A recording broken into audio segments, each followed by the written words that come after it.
Bienvenidos a un programa más en este proyecto Estados Unidos, México, Mundo.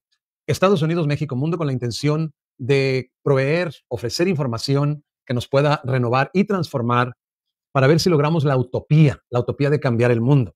Vivimos en el siglo XXI y cada vez más se ponen más difíciles las cosas, lo cual definitivamente amerita un cambio en el mundo. Y hemos estado presentando el argumento de que la mente tiene cuatro fortalezas que dividen a los seres humanos, que no nos dejan acercarnos, que no nos dejan dialogar y por ende estamos completamente divididos. Para soñar con cambiar el mundo, pues obviamente el paso número uno es buscar una unidad, desarrollar un proyecto.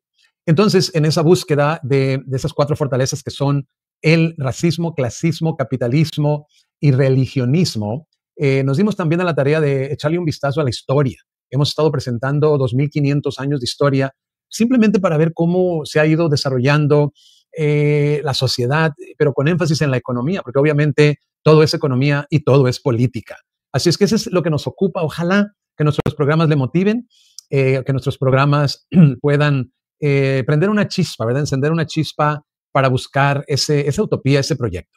Muy bien, pues en el programa anterior nos quedamos en la Gran Depresión. Hoy va a ser la segunda parte. La Gran Depresión arroja mucha luz de cómo se dan las crisis económicas, si son, entre comillas, naturales o provocadas. Hay mucho que aprender en esto de la Gran Depresión y estoy seguro que en una segunda repasada de estos temas vamos a hacer hincapié más en la esencia. Hoy en día abarcamos la esencia, pero mucho más que eso.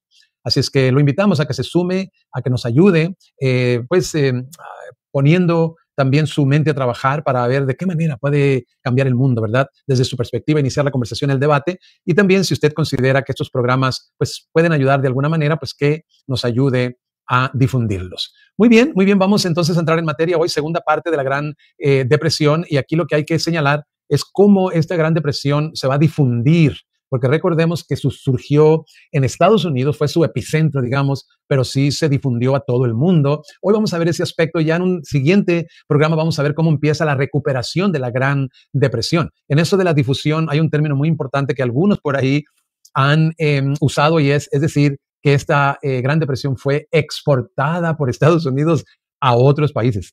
Qué forma, ¿no?, de ver las cosas. Yo se lo paso ahí al costo para que usted pues lo analice también. Pero sí hay algunos que hablan de que esta Gran Depresión, que realmente fue producto de la Primera Guerra Mundial, que ya lo abarcamos en el programa anterior, le invitamos a que le eche un vistazo, pero sí, al parecer hay algunos que interpretan que esta Gran Depresión fue exportada a propósito por Estados Unidos, y no solo eso, sino que parte de la solución que vamos a abarcar en el siguiente programa involucra la Segunda Guerra Mundial. Hágame el favor usted. Así es que al buen entendedor, pocas palabras, es necesario armar el rompecabezas sin decir mucho. Muy bien, vamos a entrar entonces en materia de la Gran Depresión, que es lo que nos va a ocupar en la parte 2 en este programa. Muy bien, entonces aquí vamos a ver cómo esta Gran Depresión se difunde a otros países. La depresión de Estados Unidos fue acompañada por una reducción adicional del préstamo hacia el extranjero y una fuerte contracción de la demanda de importaciones, clave. Esto produjo una gran reducción del flujo de dólares hacia Europa y el resto del mundo. Dada la importancia de Estados Unidos en la economía mundial, el impacto de su crisis sobre el resto del mundo fue fuerte. Por eso se dice que Estados Unidos exportó su crisis. Prácticamente todos los países padecieron declives tanto en la producción industrial como en el PIB. Y esto que sigue lo tuve que subrayar. La Unión Soviética fue la principal excepción al estar aislada del capitalismo moderno. No olvidemos que la Unión Soviética practicaba en ese entonces un sistema económico socialista. Así es que eso es importante resaltar. Fue la excepción. Qué interesante y seguramente lo retomaremos en un futuro. Muy bien. A principios de 1931, si bien persistía la deflación y la desocupación era alta y la desocupación o el desempleo era alto, los países más afectados eran los exportadores de materias primas, y varios de ellos debieron abandonar el patrón oro, es decir, desvincular el valor de su moneda al oro y permitir que su valor fluctúe libremente en relación con otras monedas y bienes, que la moneda ya no sea convertible o fuera convertible a una cantidad fija de oro, sino que su valor lo determinara la oferta y la demanda en el mercado. Eso es a lo que se refiere a abandonar el patrón oro.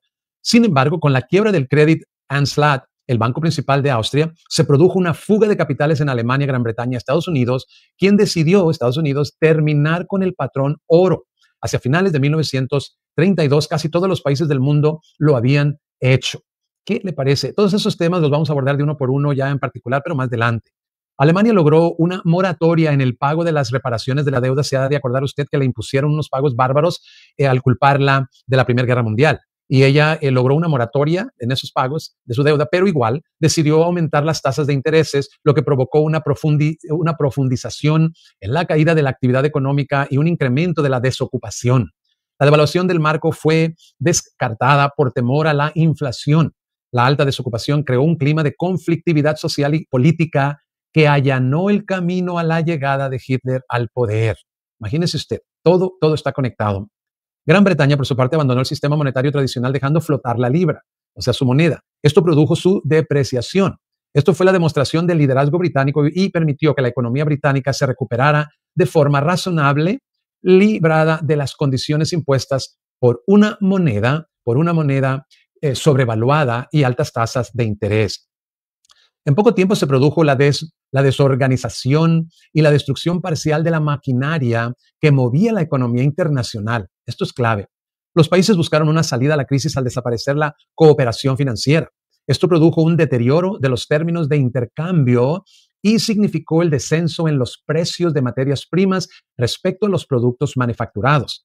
En un contexto de escasez de crédito, el resultado para los países periféricos fue la pérdida de reservas y la depreciación del tipo de cambio. Los países periféricos adoptaron dos tipos de políticas. Una, las pasivas y dos, las activas. La pasividad fue el mantenimiento de la ortodoxia monetaria y cambiaria con respecto a los países centrales y fue realizado por países pequeños con alta dependencia del mercado como Haití, Honduras y Panamá. Las políticas activas, por su parte, fueron modificar el tipo de cambio, controlar las importaciones, intervencionismo estatal e industrialización por sustitución de importación. Estos fueron el caso de Argentina, Brasil y Uruguay. Uno de los factores de propagación de la crisis fue el hundimiento brutal del comercio internacional, que llegó a perder 2/3 partes del valor alcanzado en 1929. Este descalabro del comercio trasladó los efectos de la crisis hasta aquellos países que tenían sus economías abiertas al exterior. El hundimiento del comercio internacional se prolongó durante mucho tiempo. En 1938, el valor del comercio mundial se situaba por debajo de la mitad del nivel del año 1929, que es cuando arranca la Gran Depresión. La razón del mantenimiento de la caída fue la adoptación generalizada de políticas comerciales proteccionistas. Imagínese usted, aquí viene lo actual también, que se protege la economía nacional y entonces eso afecta a todo el mundo. Vamos a leer esa línea de nuevo. La razón del mantenimiento de la caída fue la adopción generalizada de políticas comerciales proteccionistas encabezadas por Estados Unidos y Gran Bretaña, que desencadenaron una guerra comercial que junto con la bajada de la demanda por la propia depresión, redujo el comercio mundial. Durante la década se tomaron diversas medidas. Número 1, control de cambios. Diferentes formas de restricciones oficiales sobre las transacciones privadas de divisas extranjeras, la moneda. Los gobiernos exigieron de los exportadores las divisas recibidas por sus ventas, entregándoselas a los importadores como pago de sus compras. En ambas operaciones, el precio era fijado por el gobierno. Esto produjo aislamiento y favoreció el desarrollo de las industrias internas al limitar la entrada de mercancías. 2, acuerdos bilaterales. Estos buscaban el equilibrio entre las cuentas mutuas de dos países que querían mantener alto el nivel de comercio sin movilizar oro ni divisas. Un ejemplo son los acuerdos de compensación, que consistía en una forma moderna de trueque en los cuales no era necesario ningún tipo de movimiento monetario. Otro tipo de acuerdo bilateral era el clearing, que consistía en abrir una cuenta en cada país a través de los cuales se efectuaban los pagos por exportación e importación. Alemania utilizó estos dos tipos de acuerdos. Finalmente, los acuerdos de pagos que se establecían entre países con tipo de cambio fijo y países con controles de cambio buscaban resolver los problemas de deudas controladas e intereses impagos de los últimos países. Fueron utilizados permanentemente por Gran Bretaña. Otro, aranceles al comercio. Aranceles, ¿les suena en el siglo XXI? Que eran las tarifas de estos aranceles, fueron el mayor obstáculo para el intercambio internacional de bienes. Incluso Gran Bretaña, país con fuerte tradición liberal, aprobó una ley de derechos de importación que imponía una tasa del 10% sobre las importaciones fuera de la Commonwealth. El colapso en el que se encontraba la economía en 1932 fue extendiendo la idea de que era necesaria la colaboración internacional para combatir la crisis comercial y financiera. Por esta razón se convocó a la Conferencia Económica Mundial en 1933. Pero como Estados Unidos salió del patrón oro, convirtiendo al dólar en una moneda fluctuante, la reunión se clausuró sin ningún éxito. 3 años más tarde, con el dólar estabilizado, se produjeron nuevos intentos de cooperación internacional como el acuerdo tripartito entre Francia, Gran Bretaña y Estados Unidos, con el objetivo de regular los tipos de cambios. Varios países hicieron acuerdos regionales como el de la cuenca del Danubio, en el cual Hungría, Rumania, Bulgaria y Yugoslavia concedieron preferencias arancelarias a sus productos. Pero el pacto más famoso fue el realizado por los países de la Commonwealth en la conferencia de Ottawa, celebrado en 1932, donde se acordó un sistema de preferencias mutuas para las importaciones provenientes de los miembros de la comunidad. Otro punto es en México. El impacto en la demanda agregada de Estados Unidos debido al crack de Wall Street afectó en gran parte a su nivel de demanda internacional y esto repercutió en el sector exportador mexicano en una categoría directa, ya que era un importante socio comercial. Nada nuevo, seguimos igual. Uno de los productos más importantes de exportación de México era el petróleo, por supuesto. La exportación de este producto ya había disminuido anteriormente. Después de 1921, el nivel de producción no se volvería a alcanzar y en 1933 solo alcanzaría el 16%. La reducción de su demanda reforzó esta tendencia depresiva, lo cual llevó a un deterioro de las reservas internacionales que a su vez afectaron la base monetaria, de lo que se traduce en una disminución de la oferta monetaria. Encadenado a esta situación, el tipo de cambio se depreció en 21.9%, aún con los intentos por parte de las autoridades financieras como la suspensión de pagos de la deuda externa, no se logró parar la depreciación de la moneda mexicana. Durante la década de 1930, entre 355,000 y 1,000,000 fueron repatriados. Aquí estamos viendo de una migración bárbara también en la época de la Gran Depresión. Leo de nuevo. Durante la década de 1930, entre 355,000 y 1,000,000 de personas fueron repatriadas o deportadas a México. Se calcula que entre el 40 y el 60% de ellos eran ciudadanos nativos de Estados Unidos, abrumadoramente niños. Algunos académicos sostienen que el número sin precedentes de repatriaciones entre 1929 y 1933 fue parte de una, entre comillas aquí, política explícita de la administración Hoover. La repatriación voluntaria fue mucho más común durante las repatriaciones que la deportación formal. Al menos 82,000 de los repatriados fueron deportados finalmente por el gobierno federal. El gobierno mexicano también alentó la repatriación con la promesa de tierras gratis, pero la mayoría de los repatriados optaron por mudarse cerca de familiares y amigos. Otro punto, política monetaria. Si bien se manejaba que México tenía base en el patrón oro, en la práctica se hacía un mayor uso de la plata, por lo que se sostenía un esquema bimetálico. Ante una depresión del peso de plata, el gobierno aceleró la acuñación de oro y suspendió los pagos de la deuda externa, provocando que la oferta monetaria y las reservas internacionales disminuyeran. Las autoridades intentaron mantenerse en el patrón oro internacional estableciendo su oro como política y asignándole recursos. Sin embargo, se considera que no era una práctica viable, pues no se podía establecer un patrón oro cuando no se contaba con el metal en la oferta monetaria. También, en medio de la crisis en la que la economía mexicana se veía sumergida, el gobierno tomó medidas como la reducción de salarios e incluso el despido de trabajadores públicos, así como el aumento de algunos impuestos extraordinarios. El avanzado y profundo estado de la crisis económica, aunado a los fallidos intentos considerados como fracasos de las autoridades correspondientes, desembocó en la renuncia del secretario de Hacienda Luis Montes de Oca, lugar opuesto que Alberto J. Pani ocuparía. Pani ya había sido secretario de Hacienda en el mandato de Plutarco Elías Calles y con su llegada cambiarían las medidas y políticas que se tomarían para salir de la crisis en la que se encontraba la economía. El gobierno mexicano ya disponía de ciertas herramientas de recaudación fiscal antes del crack de Wall Street. Es necesario mencionar que los ingresos fiscales en su mayoría eran dependientes del sector externo y sus ciclos económicos, al igual que los impuestos en las ramas o actividades industriales, por ejemplo, impuesto a la cerveza, textiles, gasolina, electricidad, entre otras. La creación del impuesto sobre la renta fue una herramienta que significó un avance en materia de recaudación fiscal. Otro punto, el proteccionismo y la Gran Depresión. La ley de aranceles de 1930, más conocida como la ley Hawley-Smoot, se considera una de las leyes arancelarias más controvertidas jamás aprobadas por el Congreso de Estados Unidos. La ley elevó el arancel promedio sobre las importaciones grabadas de un 40% a un 47%, aunque la deflación de precios durante la Gran Depresión hizo que la tasa efectiva aumentara hasta casi un 60% en 1932. El arancel Smoot-Hawley fue implementado mientras la economía mundial estaba en una grave recesión. La Gran Depresión de 1929 a 1933 representó un colapso económico tanto para Estados Unidos como para gran parte del mundo. A medida que el comercio internacional se contrajo, aumentaron las barreras comerciales, el desempleo creció y la producción industrial disminuyó a nivel mundial.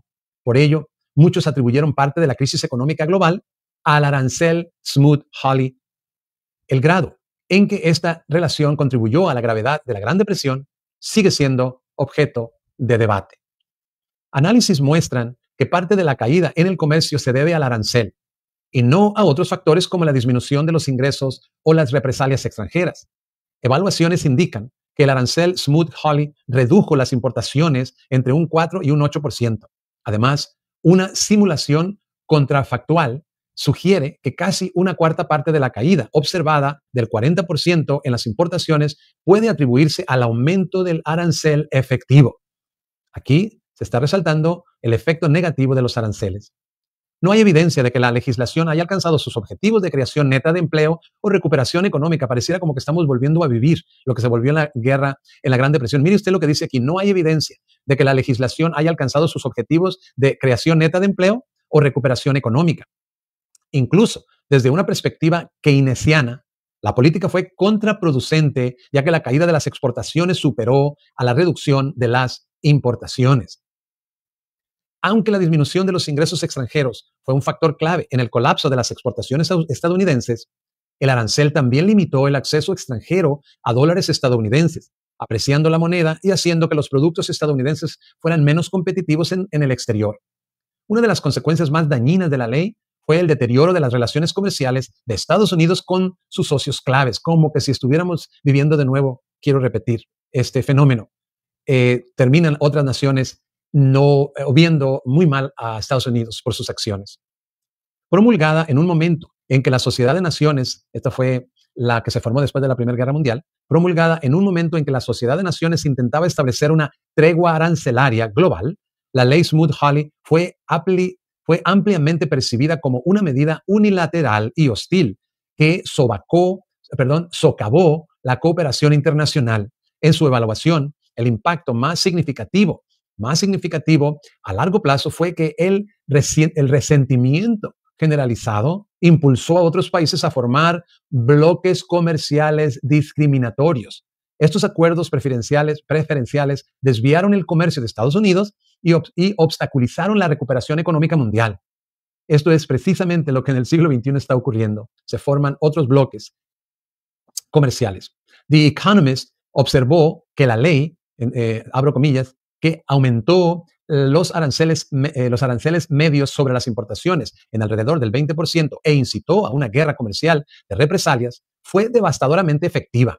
El comercio mundial cayó en 2/3. Fue tan catastrófica para el crecimiento en Estados Unidos y en el mundo que los legisladores no han vuelto a tocar el tema desde entonces. Smoot-Hawley se convirtió en sinónimo de una política desastrosa. El economista Milton Friedman argumentó que, aunque los aranceles de 1930 causaron daños, no fueron la causa principal de la Gran Depresión. Causaron daños, pero no fue la causa. Atribuyó la mayor parte de la culpa a la falta de medidas suficientes por parte de la Reserva Federal. Paul Krugman escribe que el proteccionismo no conduce a las recesiones. Según él, la disminución de las importaciones, que puede obtenerse mediante la introducción de aranceles, tiene un efecto expansivo, es decir, favorable al crecimiento. Así pues, en una guerra comercial, dado que las exportaciones y las importaciones disminuirán por igual para todo el mundo, el efecto negativo de una disminución de las exportaciones se compensará con el efecto expansivo de una disminución de las importaciones. Por lo tanto, una guerra comercial no causa una recesión. Además, señala que la tarifa Smoot-Hawley no causó la Gran Depresión. La disminución del comercio entre 1929 y 1933 fue casi enteramente una consecuencia de la depresión, no una causa. Las barreras comerciales fueron una respuesta a la depresión, en parte como consecuencia de la deflación.